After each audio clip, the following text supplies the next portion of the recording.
This is a Triple J podcast. Hello, welcome back to the Science with Dr. Karl podcast. My name is Lucy Smith. Good to be with you for another episode. And a little reminder that tickets are still on sale for our Science with Dr. Karl live show. If you're in Sydney, you want to come along on Monday, August 11, you can grab your tickets via Ticketek. It is going to be so much fun. I've been chipping away. We've been getting some special guest questions as well. And I'm really excited for you to be in the room when it happens. So head to the Triple J website, the Enmore Theatre or Ticketek right now to snap up your spot. On to this week's episode, we talked about taste a little bit this week, different foods that cause different reactions. We talked about the Ice Age, also a pretty funny mosquito hypothetical. I'm Lucy Smith. Let's get into it. It is about that time every single week where we get into science with Dr. Karl. He's been doing it since 1990 and we are taking it to the live stage for the very first time. Dr. Karl, during National Science Week, Monday, August 11, you and I are going to be answering people's science questions. Are you ready? Are you excited? Yes, and occasionally the answer might be, I don't know, which is good in the spirit of things. Are you nervous? Yes and no. I'm not nervous to the sense that it will detract from my performance, but I'm nervous in that I've got an anticipation I'm being pushed into a higher level because I'm to be performing on stage. Okay. I've been lucky to get to that stage. In the early days, I used to have my right arm go really cold, my right hand go really cold, my right armpit sweat like crazy.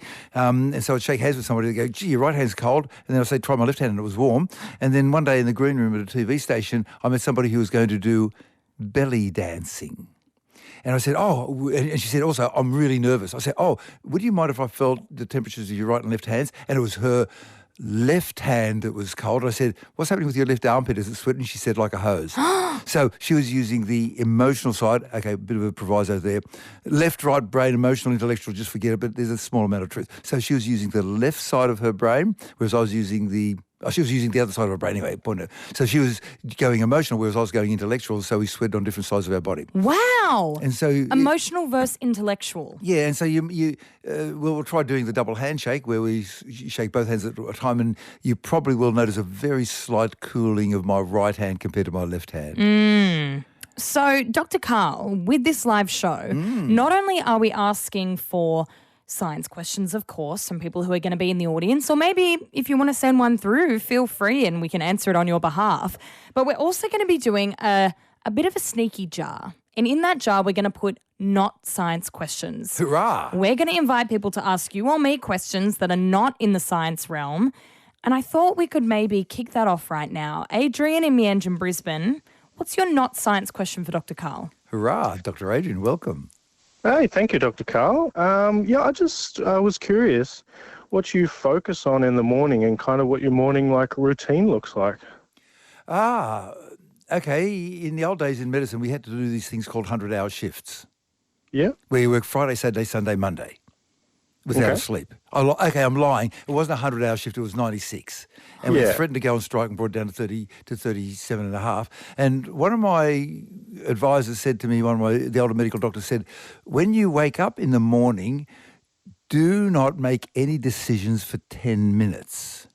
Write things down, talk to them. And as you write things down, you'll notice that you wrote something down that's stupid. Like you said, their sodium level was 190, and you ask them again, it was 140, and you think, okay, I'm making mistakes. So what happens the first thing in the morning, with most of us, is that we have sleep inertia. It can last for 15 to about 30 to minutes to hours, and if you had not many nights with enough sleep, it'll last longer. And if you wake up suddenly from a REM sleep, it won't be very long, it's when you're dreaming, but if you wake up from a deep sleep, it'll be worse. And so we've found two things with regard to blood flow. When you examine a person's brain just after they wake up, the blood flow is less to different parts of their brain and the blood velocity is less. And then if you look at the electrical thing happening in their brain, so what's happening is that you start off with either a wave of excitation in the middle of the brain, which spreads front and forward, or one at the front that spreads back. The bottom line is you are not functioning. So to answer your question in a long, involved way of what I do first thing in the morning, I make a cup of tea for my wife and I, and depending, we either have it downstairs or I make it for her in bed and get the paper or vice versa. And I've got enough intellectual facilities and processor cycles to make a cup of tea without fouling up on that relatively simple activity.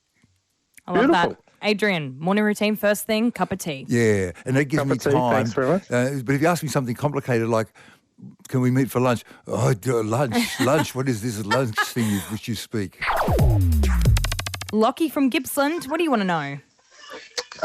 Pretty much I am curious as to why two different people have different taste buds. I ask because I love the taste of pineapple, but my father-in-law cannot stand it. And I kind of want to know why if we're similar, like people in general, why do we have different taste buds? Yeah. Okay, so firstly the taste buds and secondly the genetics. Taste buds, you have a bunch of different taste buds on your tongue, and at the moment the ones that we recognise are sweet and sour and salt and bitter and umami, and there's grounds for a few more, but people are still arguing about that. And so you can have different ratios of, firstly, how many of each you have in proportion to each other, and then secondly, you can have different sensitivities. Okay, that's the first thing. Second thing, genetic similarities. So you have half the genes rephrasing. Of your DNA, half came from your father and half came from your mother. Okay. So it could be that with regard to taste, what you've got is a mixture. You can have entirely your mother or half your father and your mother. And in some cases, you can have none of your parents. There was a weird case of a woman in America who was going for a kidney transplant. And so said, oh, well, let's just sort of check out who you got in your family who's related to, how good the cross match is. And they found that 2 of her 3 biological children, whom she had delivered, did not have her DNA. Wow. She delivered the children out of her body and they did not have her DNA. And what happened was that while she was being grown in her mother's uterus, she had a twin sister. And she merged with that twin sister in the uterus into one human. And then she grew up as what they call a chimera, chimera. So half of her DNA in different parts of her body were hers, and half were her sisters who no longer existed, didn't get born. And in the ovaries, half of her eggs were hers, and it had her DNA, and half had her sister's DNA.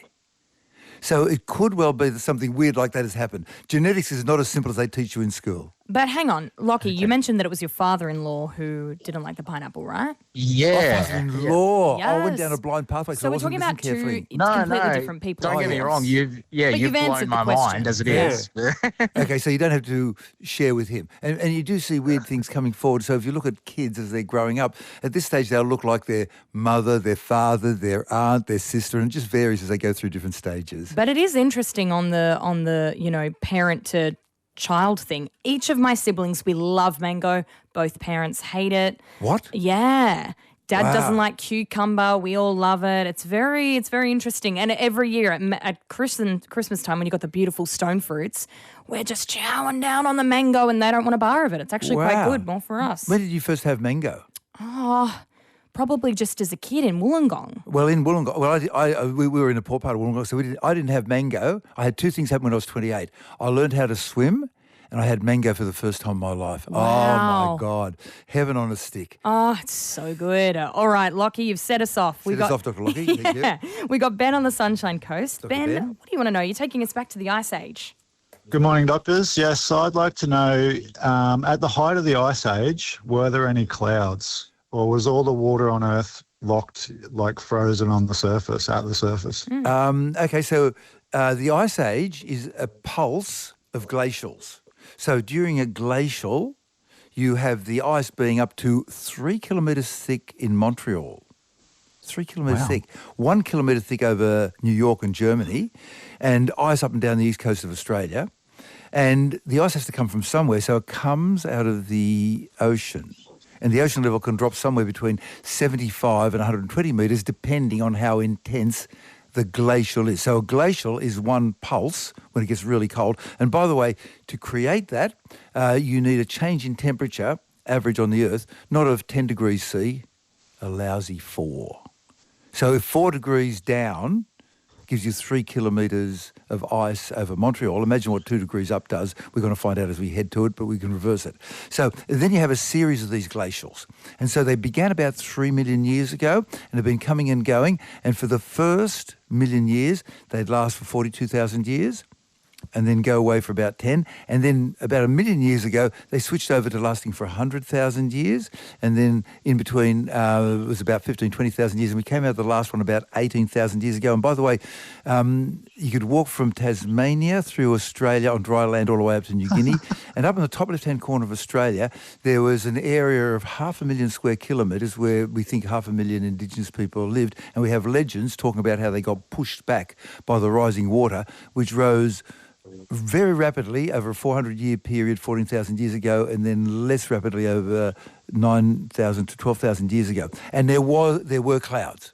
Okay, Right. Just because there's a lot of water trapped up in ice, there's also fresh water when you're close to the equator. And so there were still clouds at that time.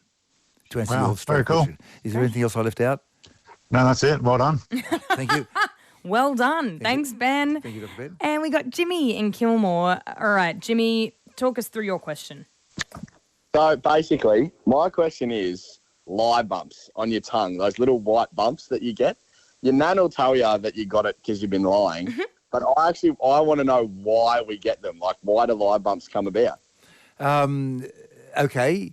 In the literature, in medical literature, they do call them lie bumps because somehow that's gone into the common folklore of the language. If you want to get medical, it's called a I've never heard of this. I've never heard of this. So they're called lie bumps, but then it's kind of an old wives' tale that if you're telling fibs, you're going to get these little bumps. Okay, slight correction here. We are on the woke ABC, so instead of old wives' tales, we mean elderly female domestic engineers. Okay, we got that out of the way. Okay, so they're called transient. Means they come and go. Lingual, which is a fancy Latin word for tongue. Papillae, Papillae, which means little bumps. And in general, they're related to some sort of inflammation or swelling where you don't have it. So it can be caused by lots of things. So in your diet, you might have had a type of pineapple that's different from other pineapples. It might have been grown in a different area. And it might have some chemicals that have just set your immune system off, and it's responded by going where the pineapple first hit your body on your tongue. Or you can have an irritation or an injury. So with your tongue, you very rarely bite your tongue. And you might have accidentally sort of just nicked it against the tooth and not really noticed. You'll notice that some people stick their tongue out of their mouth when they're concentrating hard.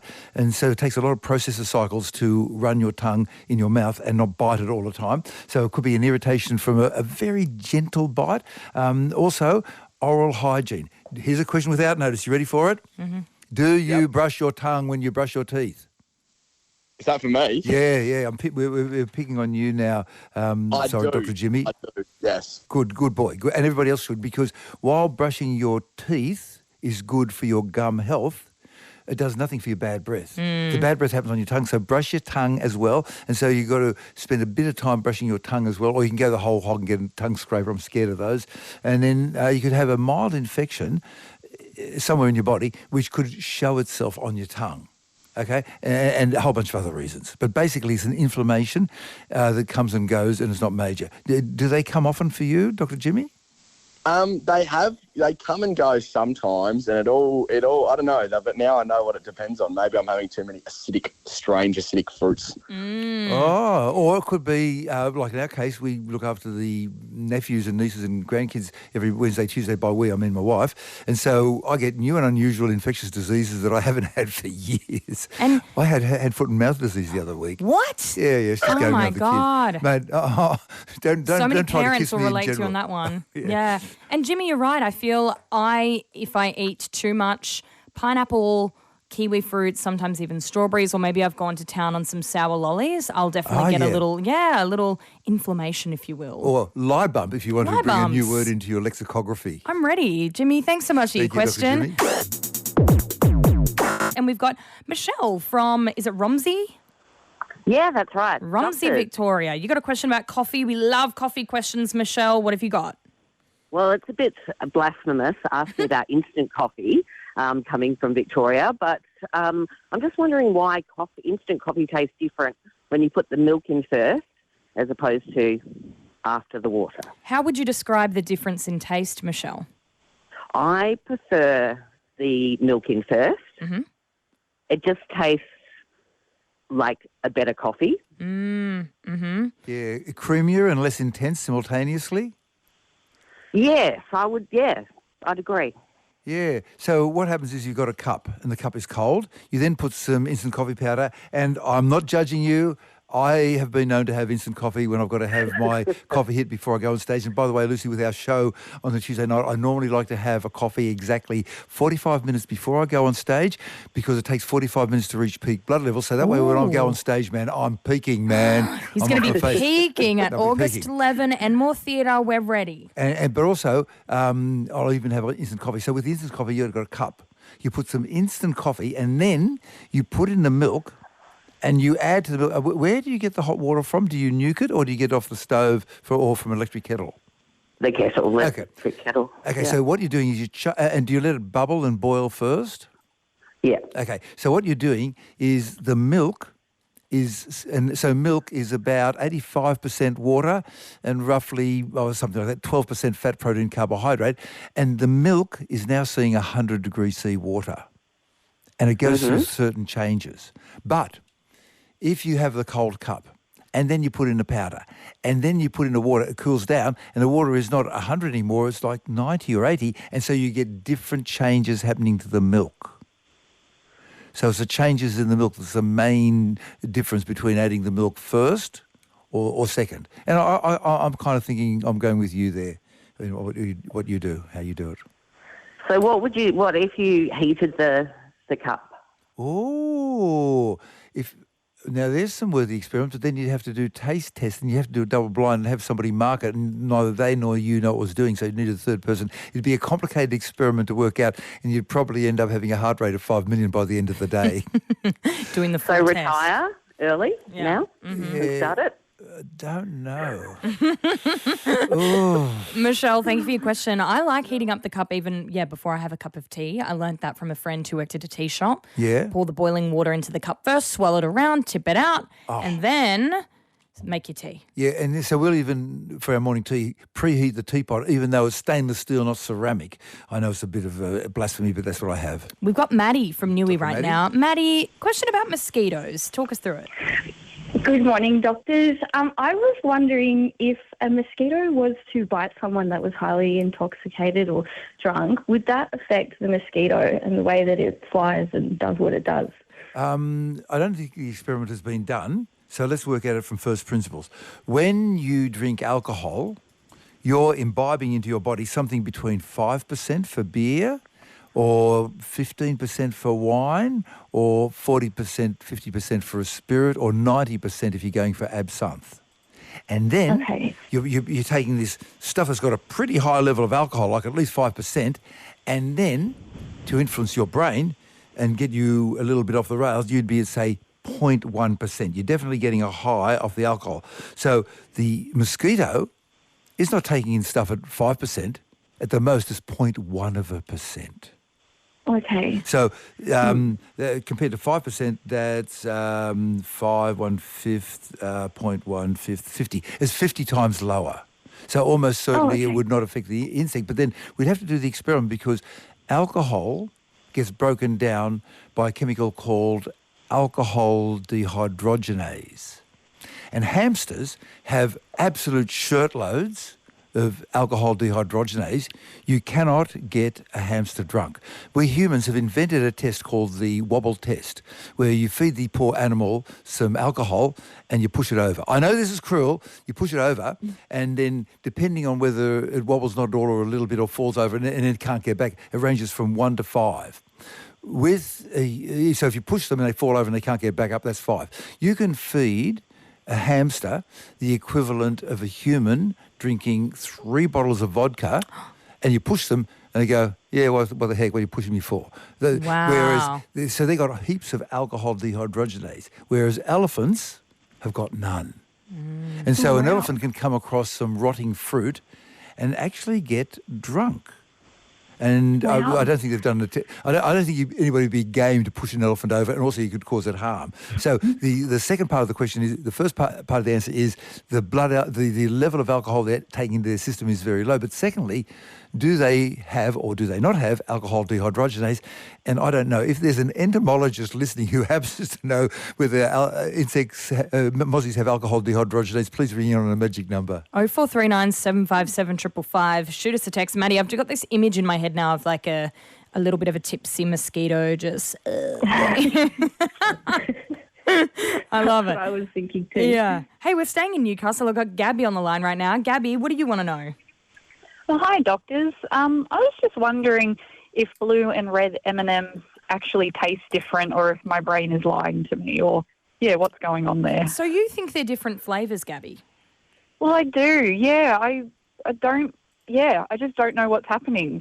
Okay. So, you know how we kind of believe that there's all these separate tastes, these separate senses like smell and hearing and taste, and mate, they're not separate. They're married. An extreme case is somebody with synesthesia, where some musicians, when they tinkle on the keyboard, they're hearing a sound, but what they're paying attention to are the pretty bubbles of colour that float into the air as they make the sound.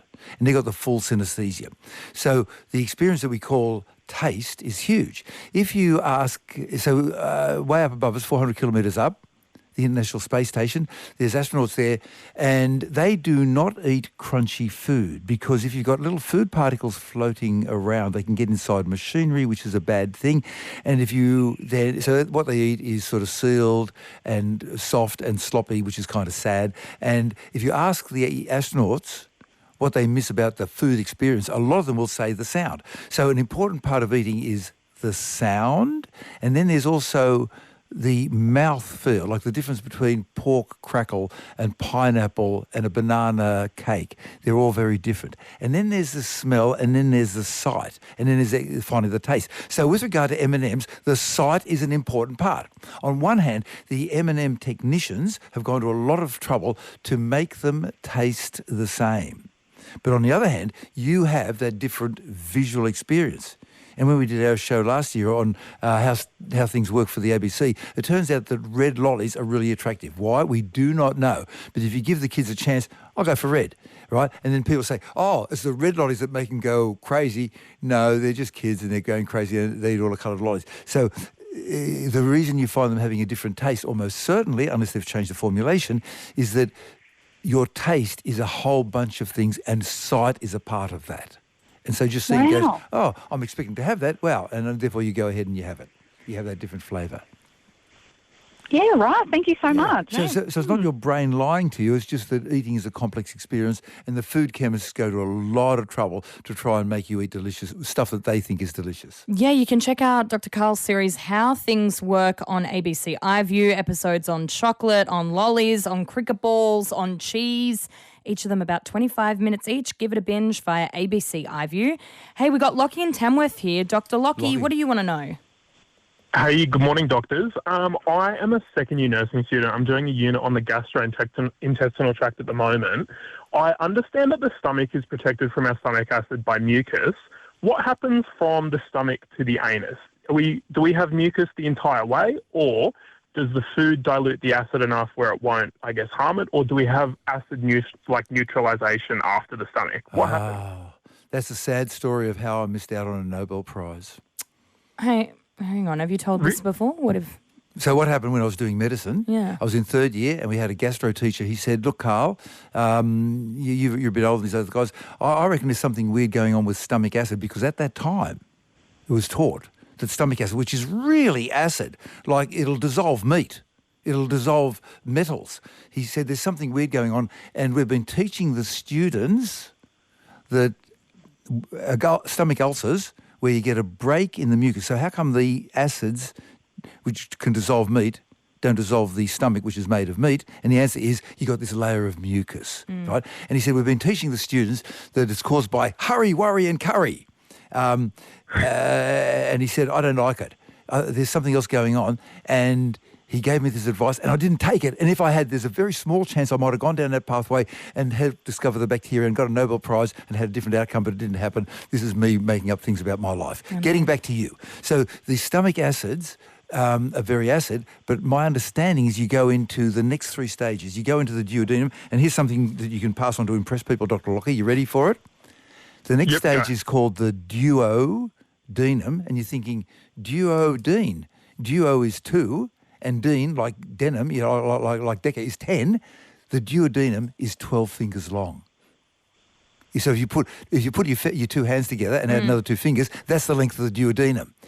I don't know how you can drop that into an exam sometime to impress the examiners, but you can. And my understanding is that very quickly it goes alkaline in that section, but I've forgotten my gastro. Can you look it up? So duodenum, so my particular one would be my length of 12 fingers. You're 12 fingers long. Interesting. Yeah. So it does turn... I've forgotten my acid-base balance of the gut. New information coming into my brain has pushed that old information out. You got to go back to school, babe. Yeah, medical school, another 6 years. So, Lockie, do you know the acidity or alkalinity in different parts of the gut? Oh, you know what? The lecturer said it last week, but I can't remember. Okay. Lockie. So that's where the answer is. Look, check it out, and I think it gets neutralised, and I don't know how it gets neutralised. There's something very clever going on. And by the way, deep respect for any health worker. The knowledge in your brain, Dr. Lockie, I'm very impressed. So that's to cover up the fact I don't have an answer, and why I told that anecdote all about me, to cover up the fact that I don't have the answer. Sorry. No, you guys are awesome. Thank you so much. Thanks, Lockie. So kind, thanks for your question, and thanks for what you're doing as well. Yeah, thanks for what you're doing, Dr. Lockie. Pick it up for you.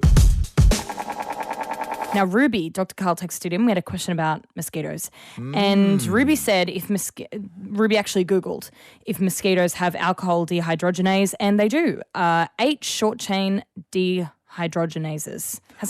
Right. Say that, 8 short-chain dehydrogenases. 8 of them. The trouble is, though, that Google search has changed from being searching the internet to adding an AI level, and every now and then it hallucinates and comes up with rubbish.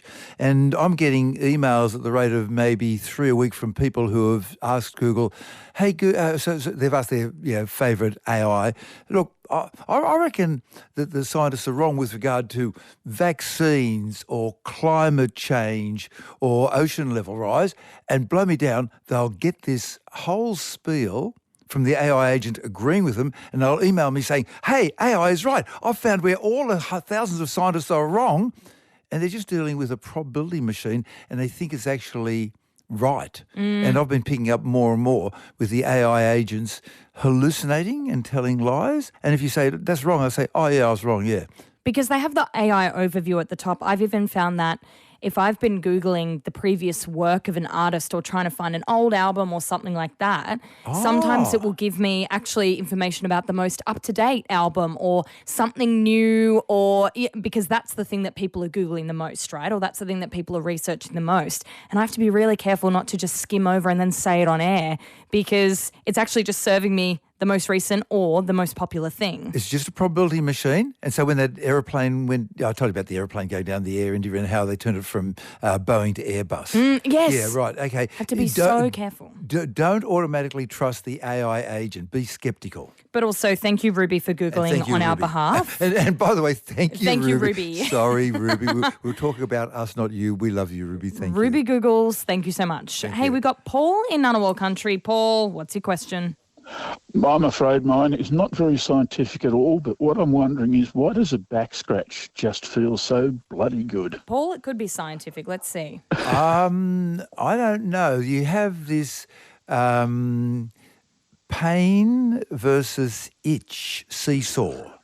Right. So, and we don't fully understand pain. We are getting better, and with itching. But if you're typically a naive person, is to have a large dose of an opiate, for a broken shoulder, the pain will go away, but suddenly they'll feel itchy. So what you're doing is, they call this gate theory, and I don't really like it. And what they're saying is that there's only one pathway into your brain, and there's this gate, and it can either take one thing or the other can take itch or pain, and so the itch is really annoying. So you give it a tiny amount of pain, and the fact that you're not getting the itch makes you feel better. But there's a separate thing there. I do not know, but there's something about a back rub that is a magical thing. It's a really nice, non-threatening way to be friendly to somebody. Yeah, and the fact that there's often a specific location, right? Yeah. That you need it to be done. Would you agree, Paul? It's not Right that you in want the middle of whole the back. just where Yes.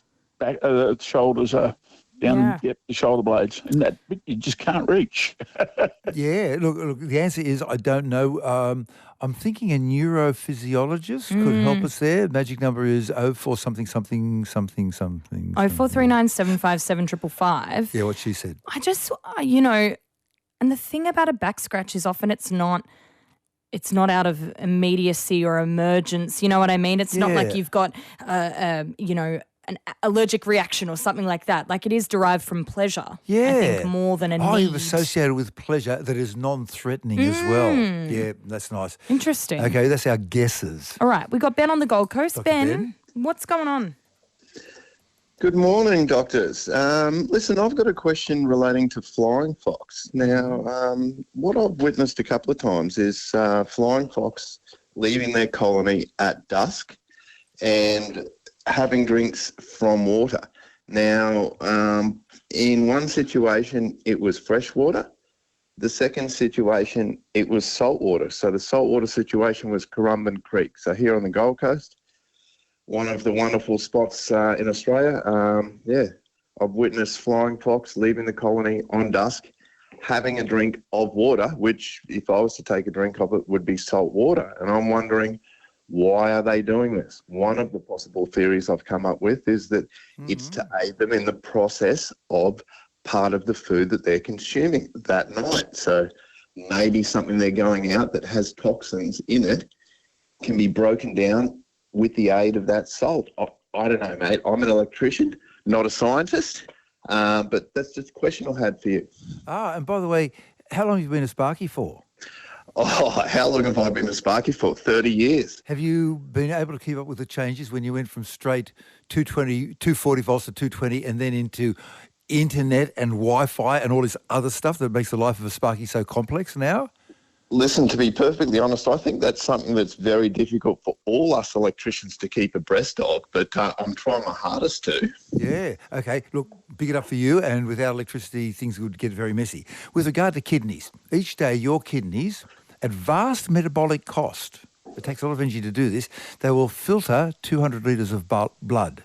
They'll pull out 500 grams of salt, and then, having done this at vast metabolic cost, having pulled it out of the blood, they'll put practically all of it back into the blood except for a half a gram or something. And the reason they do this is because God made a mistake and we're fish gone wrong. But the point is that we've got a certain type of kidney, and if we as a human drink salt water because we're thirsty and we're on a life raft somewhere in the middle of the ocean, yes, it will temporarily relieve the thirst, but overall, you'll dehydrate. You'll use more of the water in your body to get rid of that salt than you would if you hadn't drunk anything at all. Now, I'm guessing that firstly, that the flying foxes have a physiological adaptation in their kidneys to allow that to not happen.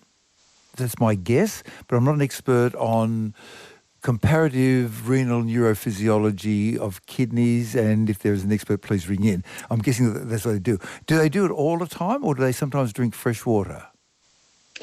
Listen, to be honest, I'd only witnessed them drinking the fresh water when I lived in Eleanor. So I currently live now in Currumbin Waters. So in Eleanor, I'd witnessed them drinking out of a freshwater sort of lagoon there. And then now I'm living in Currumbin Waters, and I watch them drink out of Currumbin Creek. Okay, now I've looked up Wikipedia, which is more reliable than an AI engine. It says that some flying fox species have specialised salt glands near their noses to help them excrete excess salt. So it could be a special adaptation in those species that live near salt water. But then I guess that when we have the glacial come in and the ocean level go up and down, all those changes, they would shift over the 18,000 years it takes for that change to happen.